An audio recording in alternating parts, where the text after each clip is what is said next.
Hey everybody, welcome to Matt's Metal Show. Gonna do something a little different. I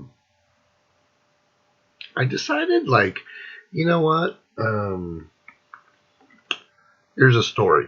Let's tell a fucking story. So, for years and years, I've been an Amazon reviewer.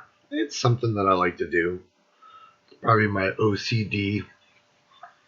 I love putting on an album and just going track by track and just breaking it down on what I feel about it. It's always opinionated, right? Music is subjective. You hear something, something grabs you, something doesn't. Something that, you know, makes it memorable. So, for years and years, probably more than a decade, I've been doing Amazon reviews. And typically I'll download an album and do a gut review right there.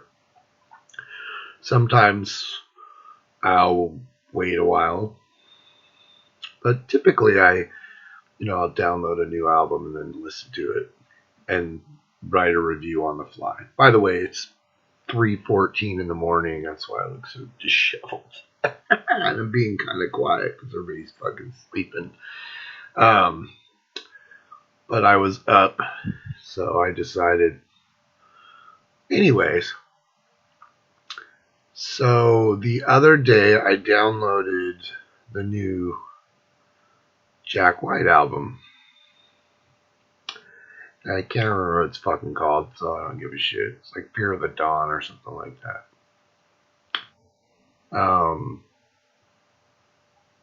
And, I'm not a big White Stripes fan. I'm not a big Jack White fan, but some of his stuff catches me.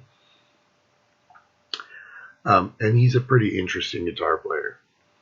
So, I saw this album and I was like, fuck it. Let's check this out and see what it is. And I really liked it. It was fucking cool as shit. It's fucking weird, To me, like, Jack White is like listening to a Tim Burton movie. It is. It's so fucking weird and off and just here and there and everywhere.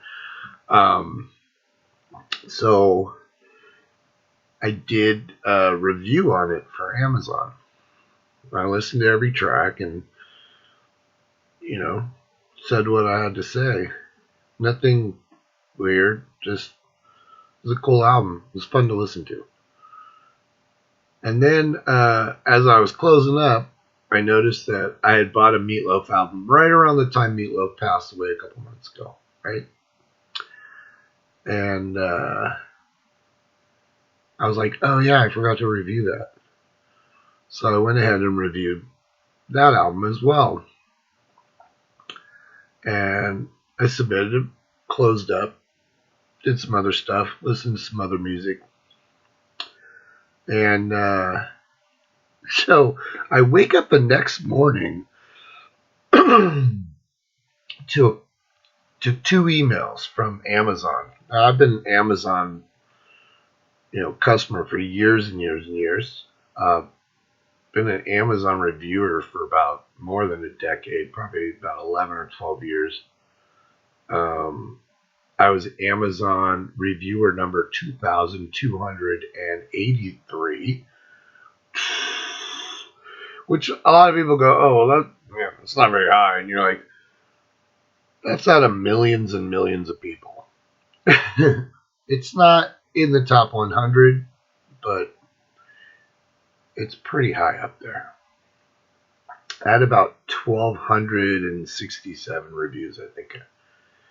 So I get these two emails, and both of my reviews had been rejected. Now, occasionally I'll get a little heated while I'm doing a review, and I know kind of it's on the cusp of what Amazon would accept, And it's weird because some Amazon reviews I'll do that I go, there's no way they're going to publish this. And they do. Like I did one for that Machine Gun Kelly album that just came out, the one where he's on the cover with a guitar. I did this scathing fucking review on that because it was fucking garbage. And they fucking printed it. And I was like shocked. So over the years, I've had reviews rejected. Some of them I knew why. And I would, maybe go in and clean them up a little bit. Never really pulled any of the honesty out of it. Just maybe cleaned up the language. It's not like I said fuck or anything in it, but sometimes I'll just let it go. Sometimes I blew my wad on that review while I was doing it in the moment, and I don't feel like recapturing that. I'll just let that review go. But this time I get these two rejection emails. One for the Jack White album and one for the Meatloaf album from '81. And I was like, that's weird. I mean, the Meatloaf album was just kind of a quick one. I didn't really go song by song. I just kind of put the favorite songs that I had on there. It's the album that he did with, where he did the song with Cher. And I just put, it's a fucking cool album. It's a fucking Meatloaf album. And I said, I went in and decided to review albums that aren't bad out of hell. And it gets rejected. And I was like, well, that's weird. And then the Jack White one, which I spent some time on because I listened to the entire album. So when you think about it, you're doing a review. I'll listen to the entire album. I'll listen to every fucking song on there because I want to be objective, but I also want to say what I feel in the moment.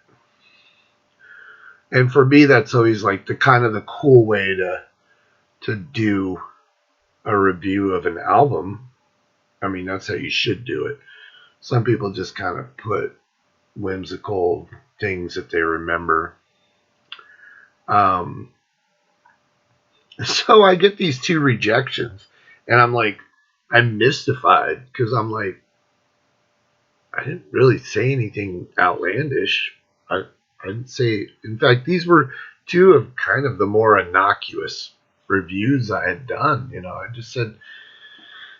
just said like, Jack White was quirky and he's weird and he does weird sounds and it's pretty cool. I like it. It's kind of fucking different. It's cool to hear different shit. So, and the Meatloaf one was just this, hey dude, this is a cool 1981 Meatloaf album where he sings a fucking song with Cher. And they both got rejected. So I'm like, well, that's fucking weird. Okay. So then I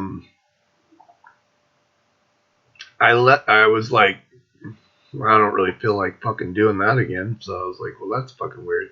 So then a day goes by. This happened on Fridays when I did the reviews. Saturday was when I get this email. And then Sunday morning, I realize not only did they not accept my two reviews, they actually went in and banned me from doing reviews. And then they went and they took 11 years worth of reviews down and zeroed them out. And I'll put a screenshot up here of my account. And they were like, fuck you. Because I remember I was looking at it kind of bugged me, especially the Meatloaf one, because I didn't understand it. Because I'm like, this is like a little blurb review of an album that came out in '81. Like, I'm just like, I just said, hey, this is a fun album to listen to. Like, if you're not just, a lot of people just center on fucking Bad Out of Hell, which obviously is Meatloaf's big album. But there's a lot of fun albums that he did in between that. And it was like rejected because it said it didn't conform to their standards of whatever bullshit. So I remember I went to click on that, and then it came up with this thing, and it said some unusual reviewing has come out of this account. So this account is locked and banned and blah blah. And I'm like, the fuck? So I go and click on my profile, and all my fucking reviews are gone. Now, I know people do things like this. They do things on YouTube because they're passionate about it. And I'm very passionate about music. It's part of my life. It's just something that I fucking love. And doing reviews was fun for me because, I'll pop on an album, especially an album that I hadn't heard before, or an album that I hadn't heard in years, and do an honest review. And that was one thing I always, these are honest reviews. I don't sit there and go, oh, it's so wonderful. At the same time, I don't like to beat bands down like a baby harp seal for no reason. Okay. So,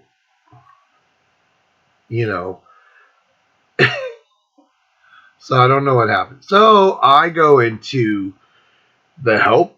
I go on Amazon because now I'm like super mystified because I'm like, what the fuck is going on? It's 3 o'clock in the morning, drink a Red Bull.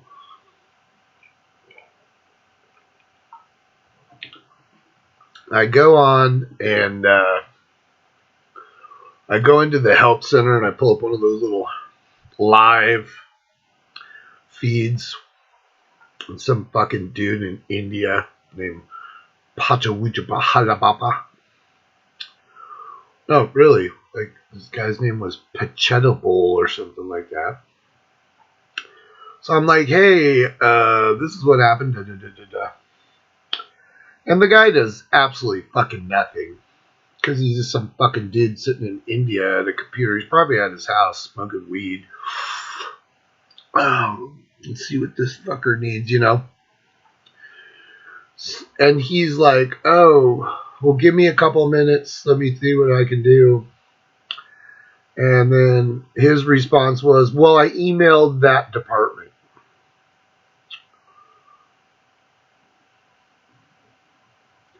And I'm like, you're not really taking this as seriously as I am, because we're talking about thousands of hours of time spent over the years doing these fucking reviews and making your company fucking money because, I was pretty high ranked, had a lot of helpful votes, had they stop at 50,000. I don't know why the fuck they do that, but they're like 50,000 views. So then it's 50,000 plus. So I'm sure my reviews had a lot. And, you kind of receive stuff from doing reviews. I get people who will send me their books because they saw a review on Amazon. They'll send me like copies of their books to review. And I'm not talking about like Joe Bob who's sitting in his shed writing on with a crayon on a pad. I'm talking about these are professional books that, I've had many people send me. And I review books and whatever, music.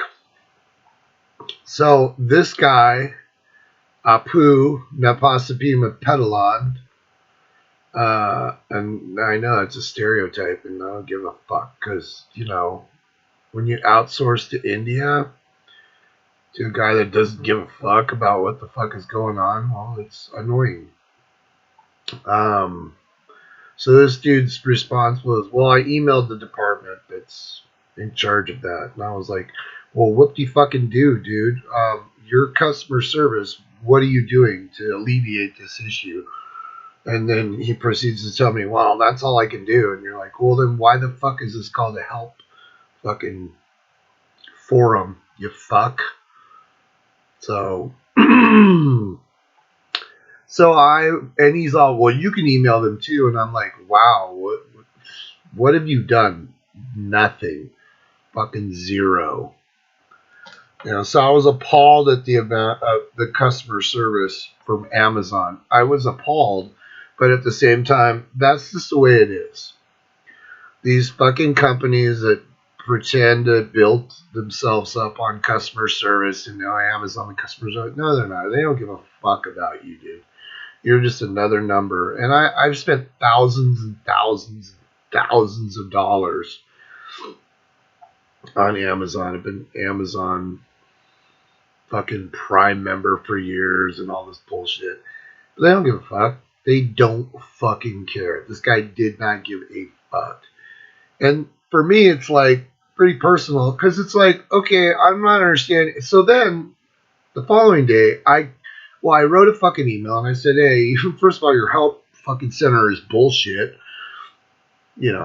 Obviously I wrote this all in a professional manner. I didn't use profanity, so I should have. But when you use profanity, you just get shut down immediately. So, but I wrote them and said, what the fuck, man? You reject 2 of my fucking reviews for no reason because there was nothing in there that violated anything, and then you remove 12 years worth of content from my fucking profile page. You basically just erased every review I've ever done on Amazon. It seemed very vindictive, right?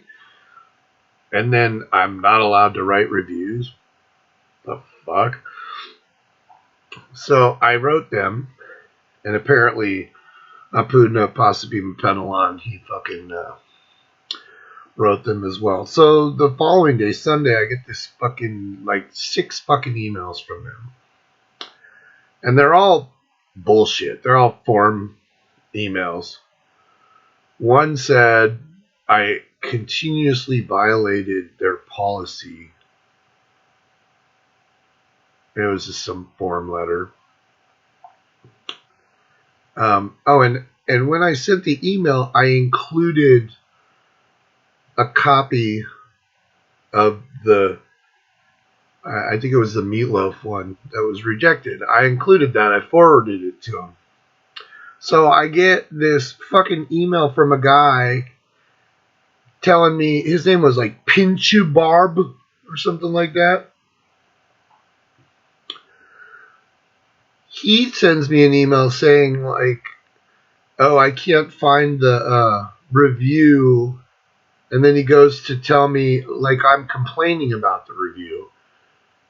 So I put him on blast because I was like, do you even read your fucking emails? Why would you respond to a customer when you don't even fucking understand what the fuck they're asking? This guy is basically sending me an email about complaining about somebody else's review. I would fucking take the time to do that. Some asshole out there that's oh, I'm going to rate them. I don't like this fucking review. It's a fucking review. It's somebody's opinion. Doesn't mean anything to you.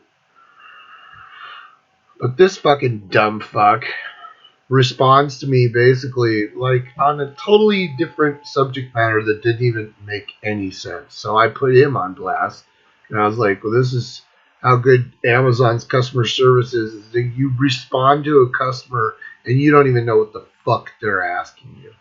So, and then I got another one from another fucking dude in India that was oh, well, we're looking into this. All these letters end with thank you for your understanding in this matter.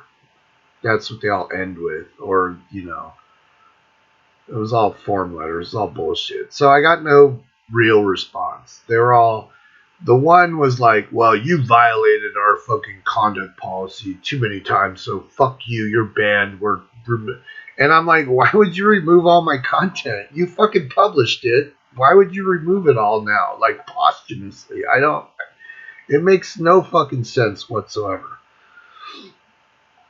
So, I was fucking angry.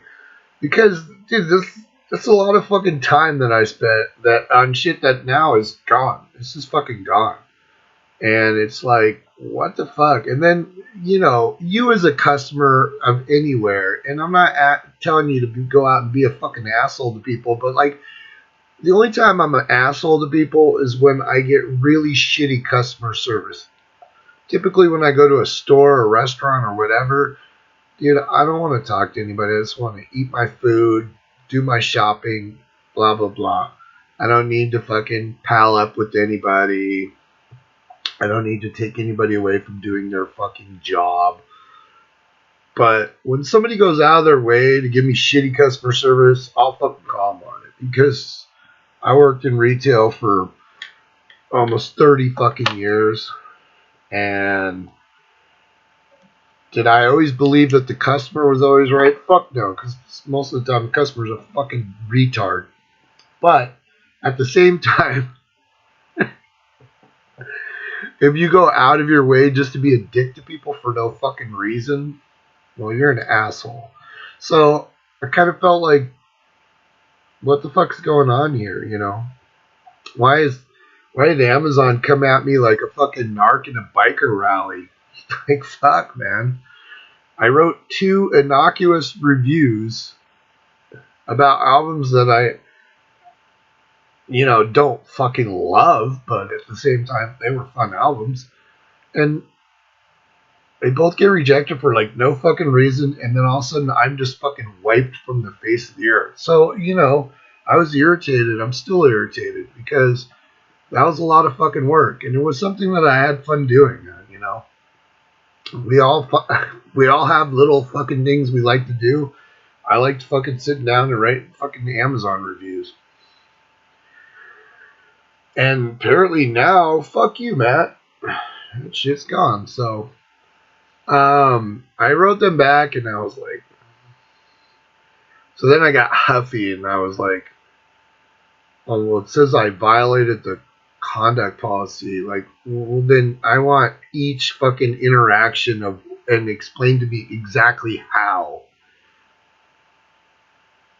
Tell me the process that led up to this, because it seems like somebody made a mistake or somebody was just being an asshole, and now they're like,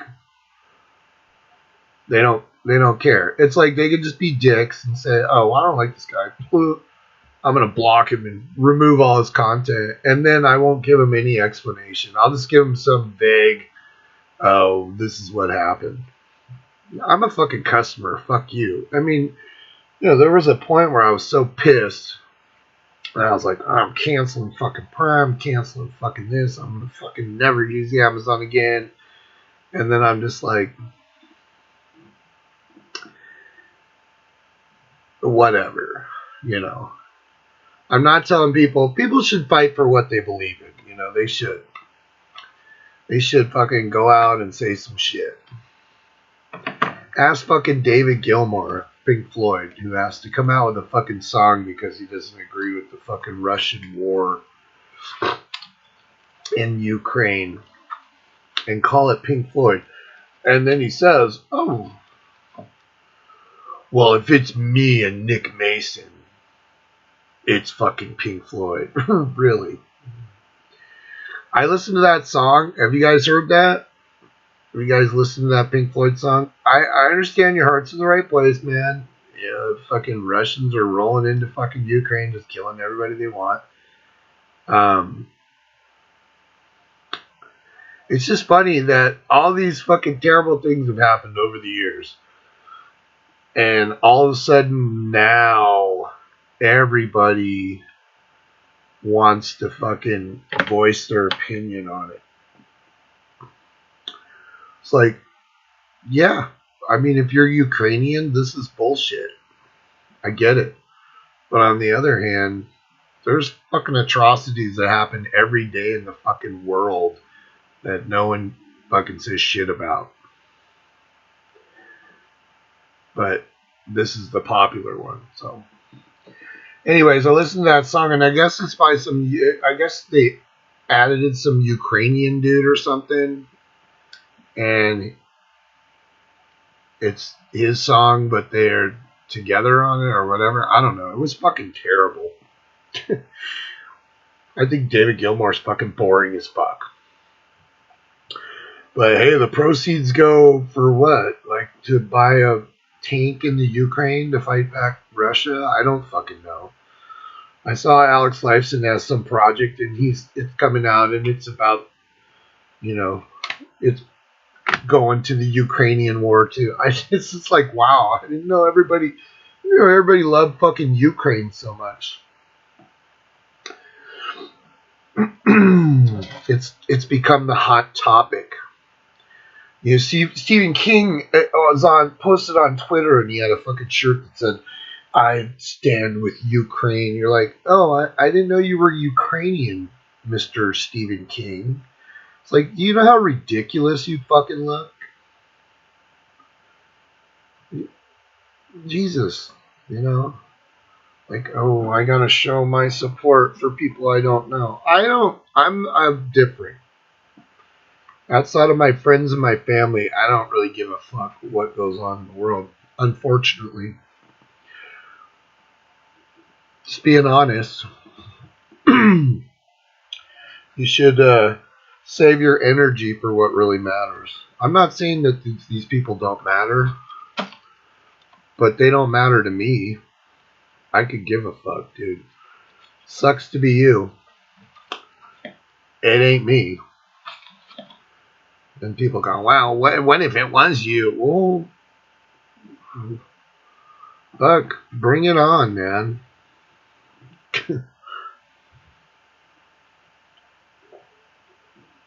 So anyways, after a while I got to thinking, well, you know what? Maybe writing fucking Amazon reviews is a waste of time. You know? Why are you making money for a company you don't work for? Because that's what a review is on Amazon. They use your review to sell products. You get nothing from it. I got the satisfaction of just listening to music and, you know, putting it out there of how I felt about it. But what did I get from it? Nothing. Actually, I got kind of like a black eye from it. I was like, fuck you. How dare you make money for us? We're removing you. Fuck you, Amazon. Eat a fucking cock. So anyways, so I decided, fuck it, man. You know what? I have fun with my YouTube. I don't get on here as often as I used to. But I do have fun doing my fucking Matt's Metal Show, even though like nobody watches it. It's still fun to do. I watch it. It's kind of fun because sometimes I just say shit that's just like off the cuff. So I thought to myself, well, fuck, man. Why not do reviews fucking on fucking YouTube? Fuck Amazon. Fuck Amazon in the ass with the big red rubber dick. Fuck fucking Apu Napasapi Mapedalon that's sitting over in fucking India that don't give a shit about me and my account. You know, people are like, oh, you're fucking racist. I'm not being racist. I'm being fucking realistic. When you pick up the phone and you're talking to somebody in a fucking 10 countries over and he's telling you, oh yes, Mr. Sir, I will take care of that for you. He don't give a fuck, dude. Guy don't give a fuck. He's getting whatever rupees or whatever the fuck they make. Slumdog Millionaire, I don't know. Yeah, it's rupees, right? Want to be a millionaire? Anyways, so I decided, fuck it, man. We'll do reviews this way. And I'll have a little fun with it, maybe. So,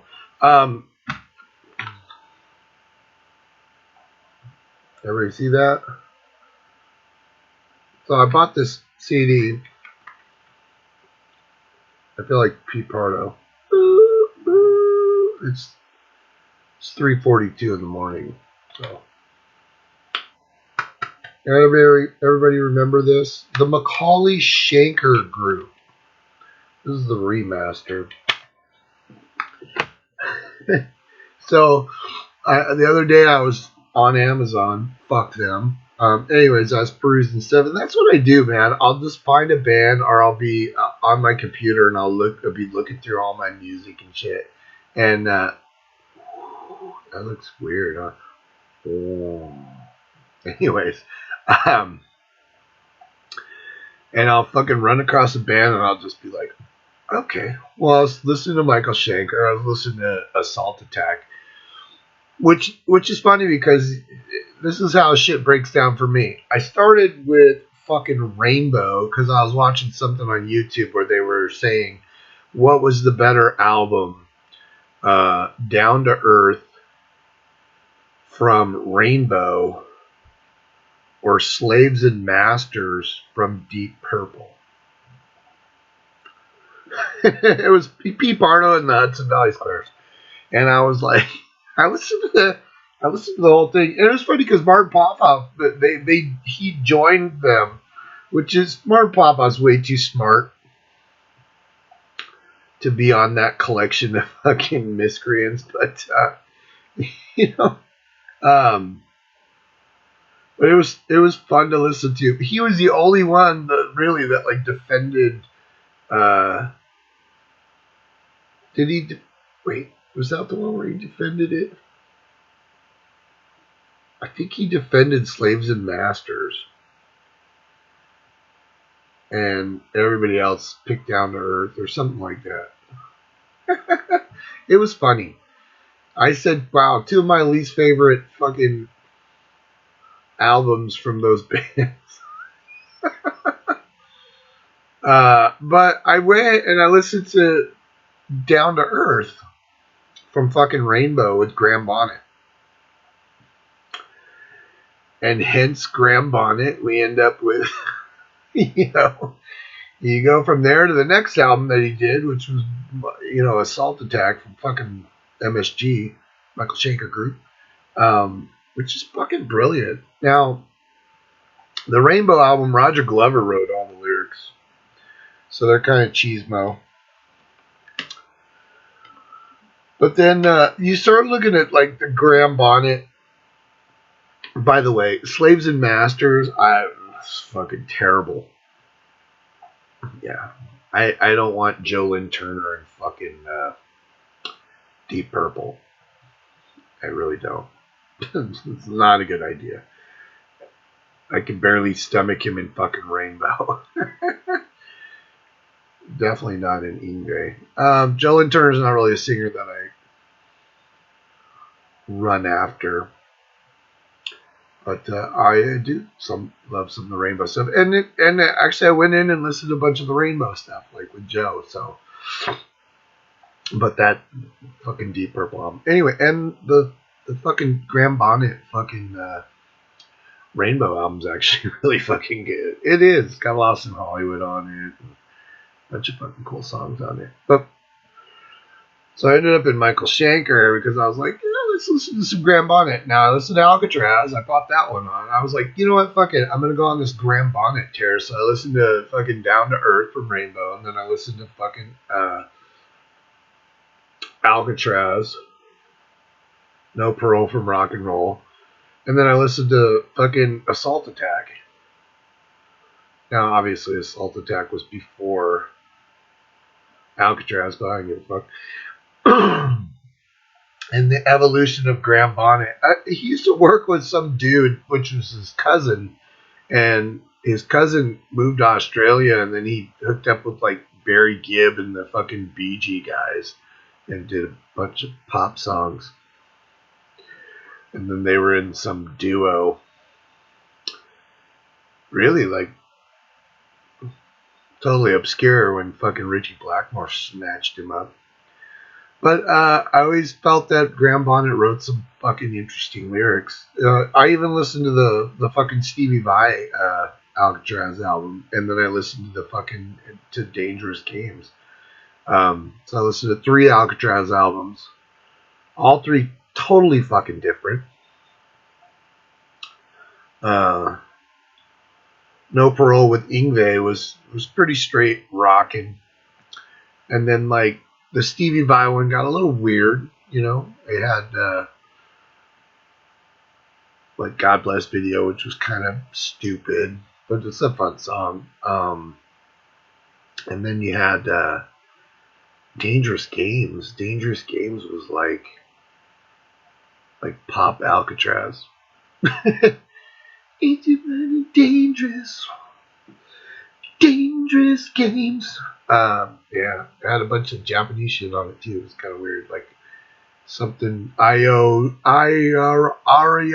Tokyo or something like that. Anyways, so I ended up with Michael Schenker Group, which is probably one of my favorite Michael Schenker albums.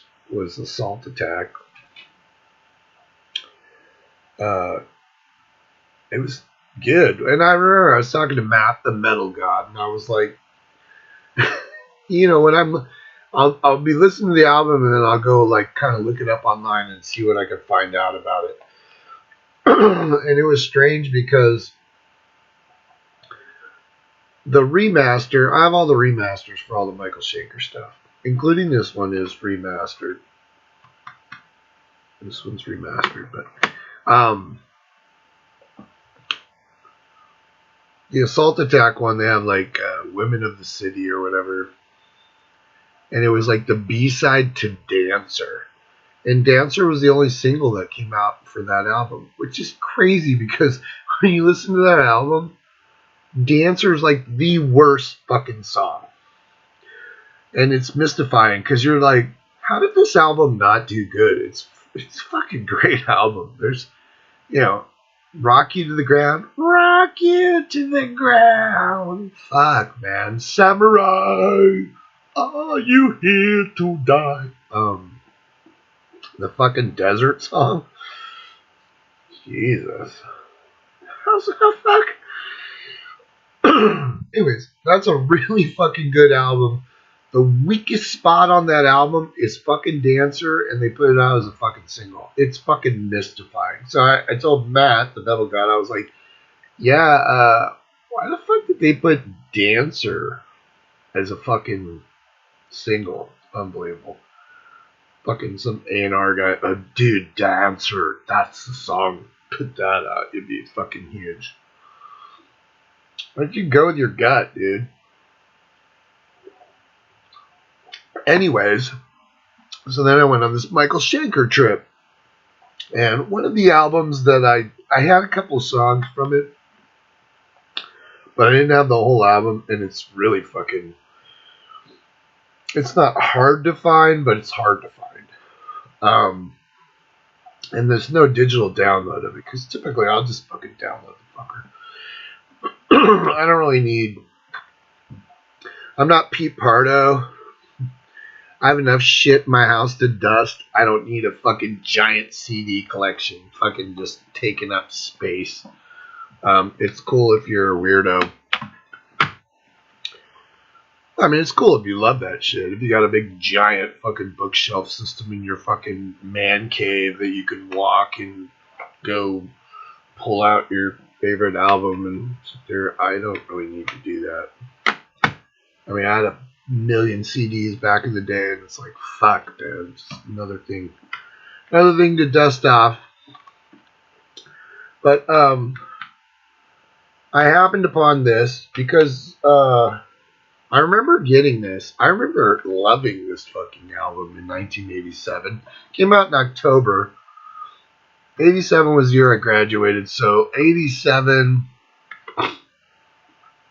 was also the year I went on vacation with my parents, and we drove from San Diego to Victoria, British Columbia, all the way up the West Coast.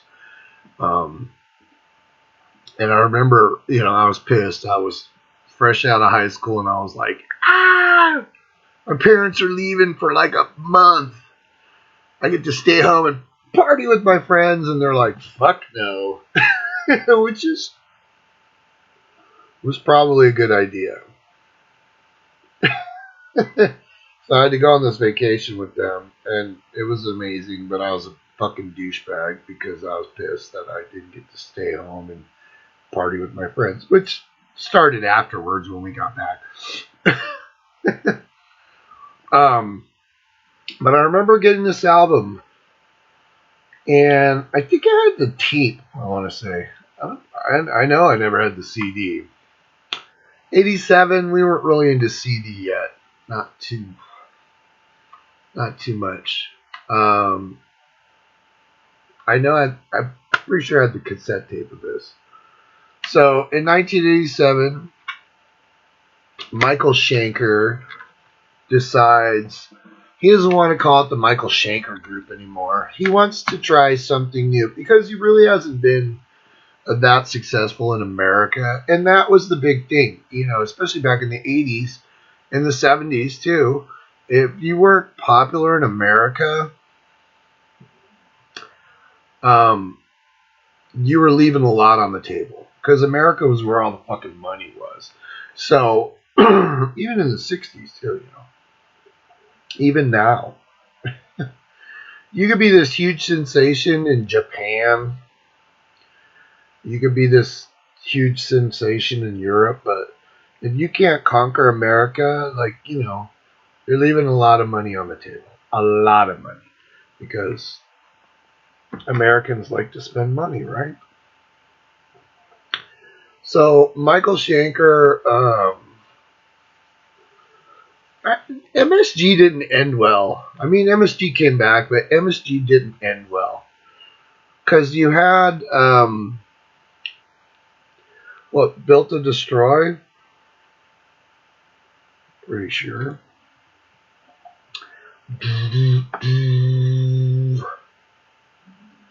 Built to Destroy. Well, you had Rock Will Never Die, which was the live album, but Built to Destroy was 1983, and then Rock Will Never Die was 84.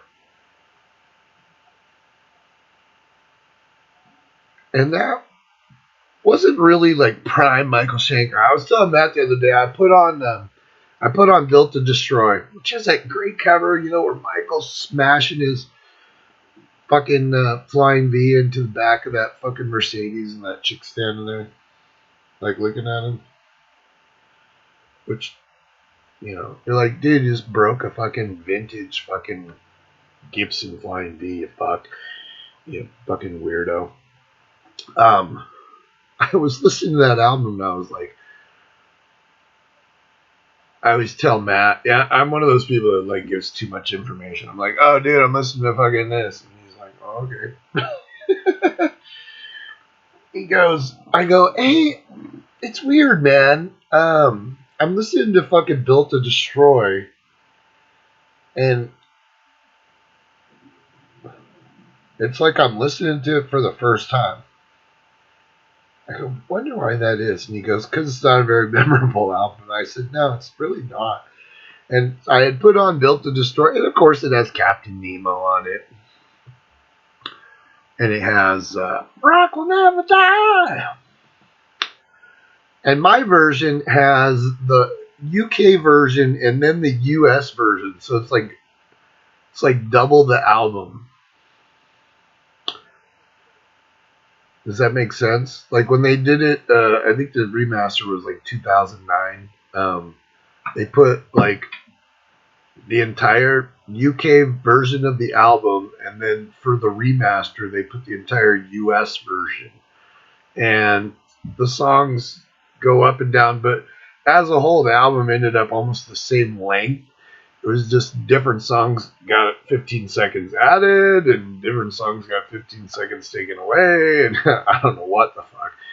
To me, it didn't make sense, but when I was listening to that album, and I was like, oh, this album is not amazing. But we all remember Rock Will Never Die, the fucking live video, fucking Michael Schenker. But by that time, like, the Michael Schenker group had kind of become polluted. It kind of went from being amazing to kind of keyboardy, kind of pop metal. So when Michael got this band together, apparently years before, when they were looking for a singer before they picked Graham Bonnet, Michael and Cozy Powell and Chris Glenn went and saw Robin McCulley sing in his band Grand Prix at some club. And then they met him and they were like, hey, you should come out for an audition. And he turned it down because he was like, oh no, because Grand Prix's going out on tour with Nils Lofgren. Oh, okay, well that was lucrative. But then again, MSG was one of those bands when I was a kid that, you know, if you loved music like to a certain extent, like you knew who the fuck they were. But like on the whole, like if I walked into high school with a Michael Schenker group shirt on, the MSG logo, probably 9 out of 10 kids would have not known who the fuck that was.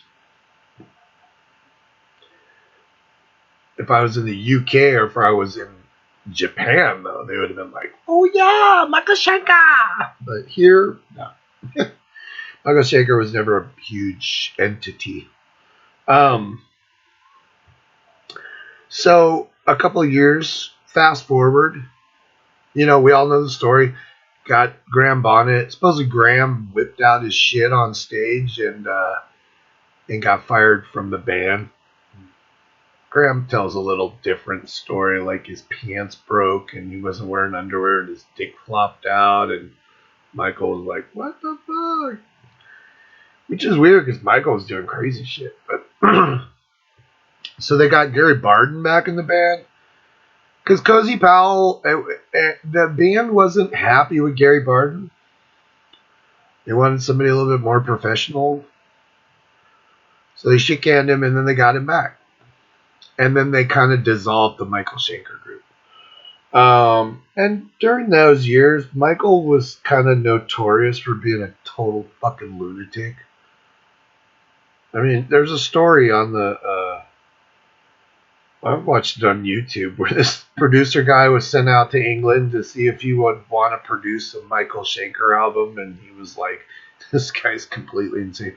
Like, Michael just wanted money from his management company to get drugs, get cocaine, and they're like, no. And so he tells the guy, tell him if he doesn't give me the money, I'm going to burn my house down.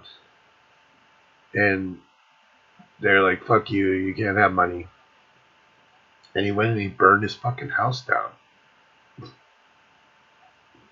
With his like wife and kid in it. Well, I mean, they weren't in it, they survived, but they were home when he burned the fucking house down. Yeah. Anyways, so he, at the end of, I guess, the Rock Will Never Die shit kind of faded away, and it was like, what's next? And so I guess they called Robin McCulley again, and Michael said he wanted to start the new album, and Robin McCulley was like, according to legend, actually according to the fucking liner notes that are in this, Robin McCulley was like, dude, you can't get rid of the MSG logo. You can't. Like, you're fucking stupid if you do, because that's an iconic logo. And I guess in certain places, yeah, like, you know, if you're in Japan or if you're in Europe, that was an iconic logo. I mean, so why would you get rid of that? You know, it's like, you know, there's certain logos out there for certain bands that they are iconic. The Def Leppard logo. Why would you change that? Fucking Ozzy Osbourne, you know, from Diary and fucking like the first 5 or 6, 7 fucking Ozzy albums, you know. Why would you change that? It's your logo, you fuck. So Robin was like, dude, you know, you gotta leave that on.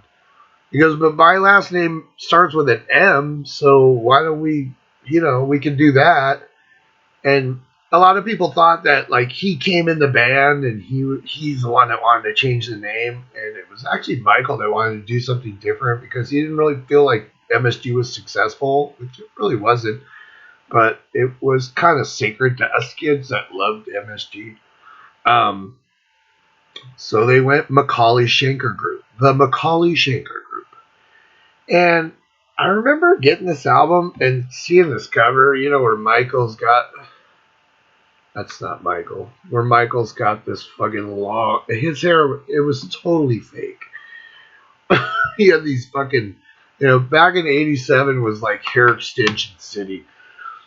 So Michael Schenker had these fucking hair extensions that went down to his fucking asshole. And he pulled his hair back like a samurai, It was all about image back then, eh? And then you got Robin McCauley. I don't know why my mind can't go backwards. He's standing there with his big giant.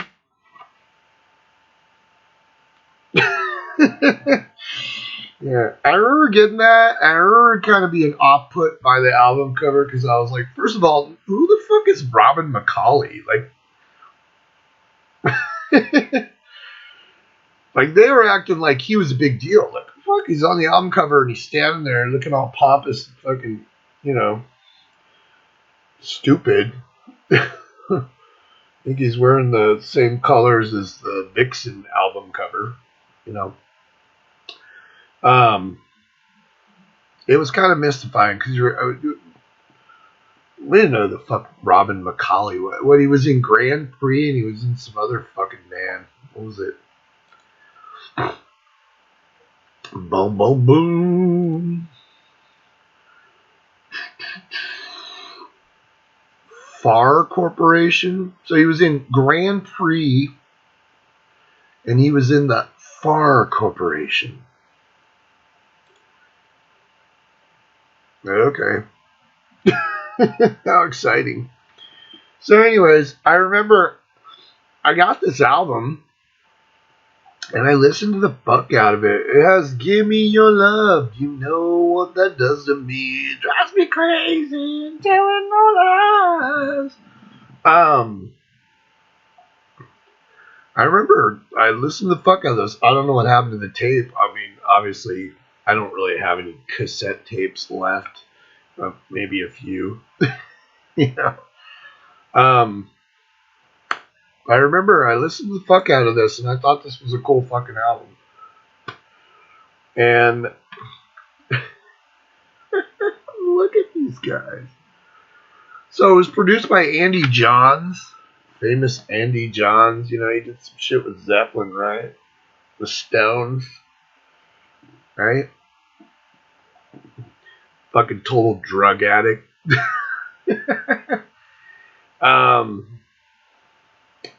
And they were saying in the liner notes, the reason why they wanted him was because he produced the Cinderella album. And they really liked that sound that he got on the Cinderella album. And that's what this album sounds like. So I went out, out of nostalgia. I was like, fuck, man, I got to get that album. So I saw it on Amazon and I was like, fuck it, I'll buy it. And I got it the other day, popped it in, and this morning was actually when I listened to the whole thing. The new remaster. It sounds decent. The only problem with this album is like Michael Schenker's guitars are like not prominent. I mean, the guitar solos are, but otherwise, you're like, is that keyboards or is Michael playing guitar? Which is a bad thing because it's a fucking Michael Schenker album. And it makes you wonder. And they had the same problem. Like Macaulay, Robin, he said, like, the songs were okay, but like there was no guitar, like And so today, probably in the first time this came out in '87, so probably listened to it like maybe into '88. So we're talking 34 years. So today was like the first time in like 34 years I actually listened to this fucking album, like all the way through. And part of me was like, nostalgia. And part of me was like, oh, don't remember that. And then the other part of me was like, wow, what a fucking cheesy fucking album this is. It had Robin McCauley on lead vocals, Michael Schenker, and Mitch Perry on lead guitar on 1 through 6. Wow. Mitch Perry, we all know, I know Mitch Perry. It was like, oh, he was in the band Heaven. I don't know who the fuck that is. Some Australian band. The only fucking Australian band I ever listened to was AC/DC and fucking Midnight Oil. And Men at Work. Yeah, those are about the 3 fucking Australian bands that I fucking know. Okay? Heaven. Anyways, Mitch Perry was in fucking Talis with fucking Billy Sheehan. Yeah. He was the guitar player. Billy was the bass player, and then they had a fucking drummer. I can't remember what his fucking name is. And I'm not gonna look it up, so fuck that guy. Yeah, Mitch Perry. Rocky Newton was the bass player. I don't know who the fuck that guy is. And then Bodo Schaff. Bodo Schaff. Some German dude. He's a drummer. So the band was like made up of like nobody. Kind of just guys they scraped together. And it was basically McCauley and Schenker. Even though Rocky Newton wrote a bunch of fucking songs with them. You know, he fucking wrote Give Me Your Love with fucking Robin McCauley. So, so I popped this album on out of nostalgia and I was like, fuck, let's check it out. So it starts off with Give Me Your Love, which is a fucking cool song.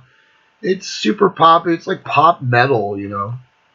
And then it goes in Here Today, Gone Tomorrow, which is it's all right. Don't Stop Me Now. It's not the fucking Queen song. It's just Don't Stop Me Now. And No Time for Losers. When you listen to it, like I pop up the lyrics. I mean, the remaster actually has the lyrics in here, which is kind of cool. But I'm fucking blind, hence the glasses. So I'm not going to sit there and read these tiny fucking liner notes. So I'll just look it up. You know, you can just Google it. And I was reading the lyrics, and Robin McCauley was an interesting lyricist, almost Graham Bonnet-y in style. Because when you listen, if you read Graham Bonnet's lyrics, especially on the Alcatraz albums and also on the one Lone Schenker album that he was on, he had some fucking weird lyrics. Like, just the style that he writes in is very random and fucking weird. And Robin McCauley's like the same way. Like, really random. Fucking just dumb rhyme. Just kind of out there. So,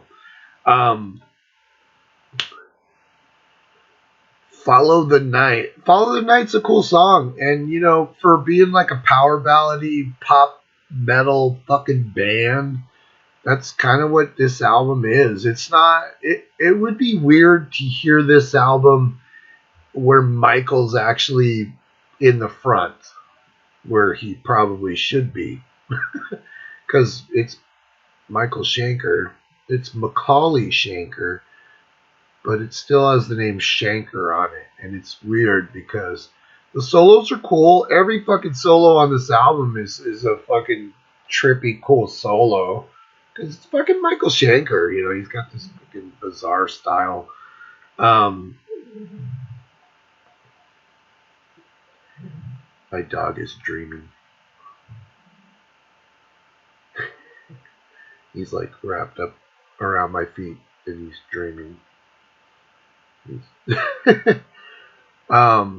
all the guitar work on here is cool, but it's just basically the solos. I mean, you can't. Well, there's like a couple of songs where you can kind of hear, like it comes up a little bit, but like I don't know what the fuck Andy Johns was doing,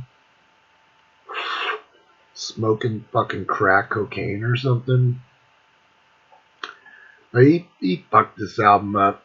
But this was what was selling at the time in '87, so obviously it was done on purpose. But Follow the Night, it's a cool song for like a power pop kind of fucking little rock song. And Get Out's kind of fun. Love Is Not a Game, kind of fun. And then Time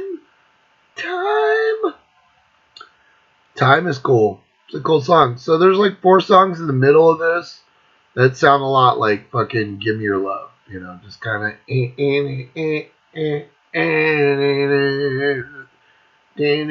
lots of keyboards, lots of high fucking chorus, high vocal choruses. I mean, they sing the majority of the choruses like sung by backup singers, so it's kind of weird.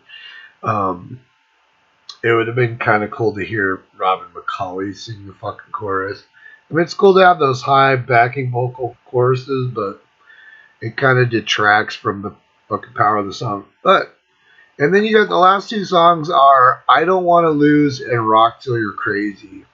Rock Till You're Crazy has some fucking hilarious fucking lyrics. It's like, we don't need Star Wars, just metal guitars. It's fucking cheesy as shit. But it's funny. But overall, like, I remember fucking loving this album. I can remember playing this album a lot.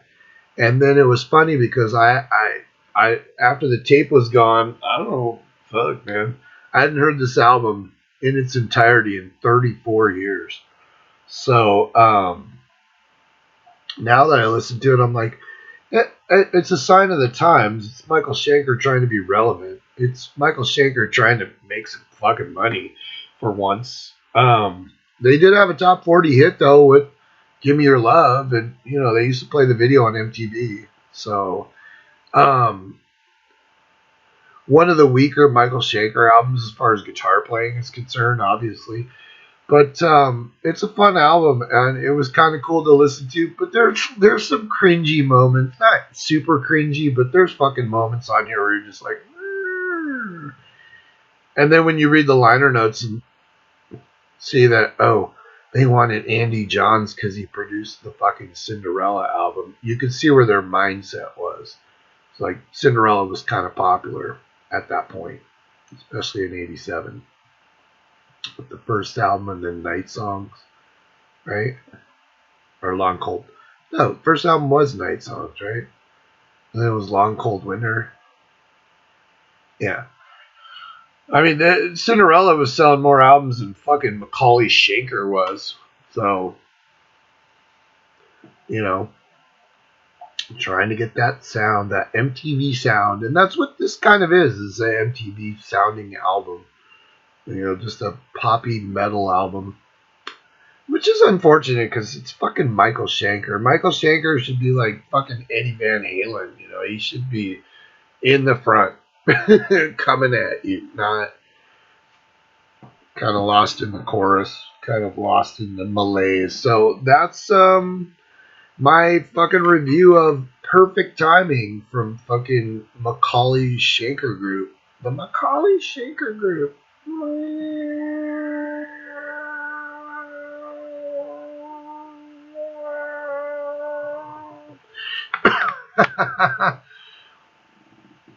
So, you know what? Fuck Amazon. I'm just gonna do fucking reviews on my fucking channel along with my fucking metal show. So, and Amazon can eat a dick. I'll keep you posted though, because I want to see what the fuck their response was. Even though I'm sure it'll be like a form letter, like, "Thank you for your understanding." Thank you for your understanding. Oh, I'm not understanding it, you dumb fucks. Fucking assholes. But, Should I rate this? I mean, if I rate this, what, on a scale of 1 to 10 or 1 to 5? How about 1 to 5? I would give this like a 3. Maybe a 3.5. Um, and that's probably mostly for nostalgia. And, but there is like 5 songs on here. Like half the album, I really like those songs. I mean, they're cool for what they are. Are they totally inspired, greatest fucking Michael Schenker ever? No. But they're fun songs. And then the other 5 songs are kind of throwaway. So half the album's really good and half the album's eh. But it would have been nice to hear Michael up in the mix to be able to fucking call this a Michael Schenker album. you know. But that's what they were going for, man. They were going for fucking Cinderella, so that's what you got. Everybody fucking stay metal out there. Listen to some fucking awesome music. I'm gonna fucking do reviews on here, and I'll fucking review all kinds of shit. So we might have to change it from Matt's Metal Show to Matt's Music Show. Nah. Everybody stay metal. 4:19 in the morning.